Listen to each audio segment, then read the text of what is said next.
సువార్త 1వ అధ్యాయము 12వ వచనంలో తనను ఎందరైతే అంగీకరిస్తారో అనగా తన నామమందు విశ్వాసం ఉంచే ప్రతి ఒక్కరికి ఆయన పిల్లలయ్యే అధికారాన్ని ప్రభు ఇచ్చాడు. కాబట్టి యేసు ప్రభు నామమందు విశ్వాసం ఉంచిన ప్రతి ఒక్కరికి కూడా ఆయన తండ్రి, మనం ఆయనకి పిల్లలమని లేఖన భాగాల్లో మనం చూస్తూ ఉన్నాం.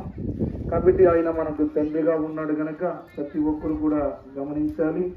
మరి ఏ సమస్యతో, ఎటువంటి బాధలతో, కష్టాలతో, ఇబ్బందులతో మరి నీ జీవితము ఒకవేళ ఆ ఇబ్బంది పడుతూ ఉన్నా, సతమవుతూ ఉన్నా సరే, అందులో నుంచి విడిపించడానికి, విమోచించడానికి, నిన్ను లేవనెత్తడానికి, నీకు సహాయం చేయడానికి మరి ప్రభు అయిన దేవుడు ఒక తండ్రిగా మనకు ఉన్నాడని తెలుసుకొని, మరి తండ్రిని ఏ రీతికైతే మన అవసరాల నిమిత్తం అడుగుతామో ఆ రీతిగా మనము అడిగి మరి ఆయన ద్వారా అనేకమైన మేలులు పొందుకోవాలని దేవుని వాక్యము సెలవిస్తూ ఉంది. అడుగుడు మీకు ఇవ్వడును అన్న మాటలు వాక్యంలో చూస్తూ ఉన్నాం. అందుకని మనము ఏ సమస్యలు అయితే ఉన్నామో, ఏ బాధలైతే, ఏ కష్టాలైతే మనకి మనశ్శాంతి లేకుండా, నెమ్మది లేకుండా మరి చేస్తూ ఉన్నాయో అందులోంచి మనం విడిపించబడటానికి, విమోచించబడటానికి, అందులోంచి మనం బయటికి రావటానికి ఒకే ఒక మార్గం ఉంది.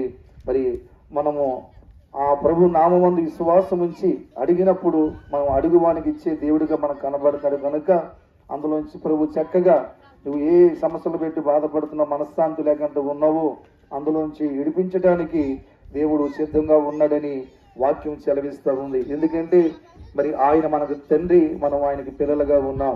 కాబట్టి ఈ లోక సంబంధంగా, ఈ భౌతిక సంబంధమైన అనేకమైన బాధలు, సమస్యలు మనిషిని వేధిస్తూ ఉంటాయి. అందులో నుంచి కూడా మనల్ని విడిపించడానికి ప్రభు సిద్ధంగా ఉన్నాడు.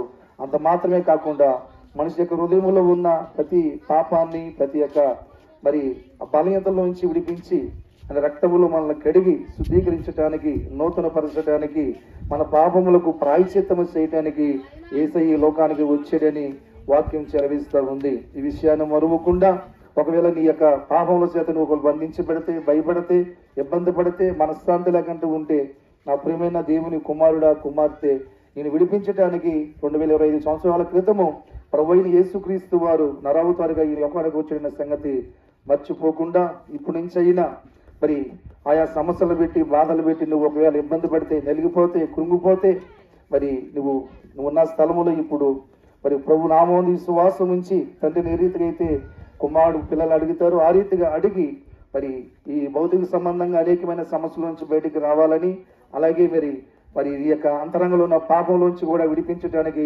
యేసయ్య ఒక్కడే, ఆయన తప్ప ఈయనొక దారి లేదనే సంగతి తెలుసుకొని మరి ఆయన వద్దకు వచ్చి ఆయన నామాన్ని విశ్వాసం ఉంచి, అయ్యా నేను పాపిని అని నువ్వు అడగగలిగితే నీ పాపమంతా తొలగించి, నీ పాపములకు ప్రాయశ్చిత్తము చేసి, నిన్ను కడిగి శుద్ధీకరించి నీకు ఒక రోజు పరలోకాన్ని ఇస్తాడని ఈ వాక్యములో దేవుడు ఆ పరిశుద్ధ గ్రంథంలో ఆ విషయాలు రాయబడ్డాయి.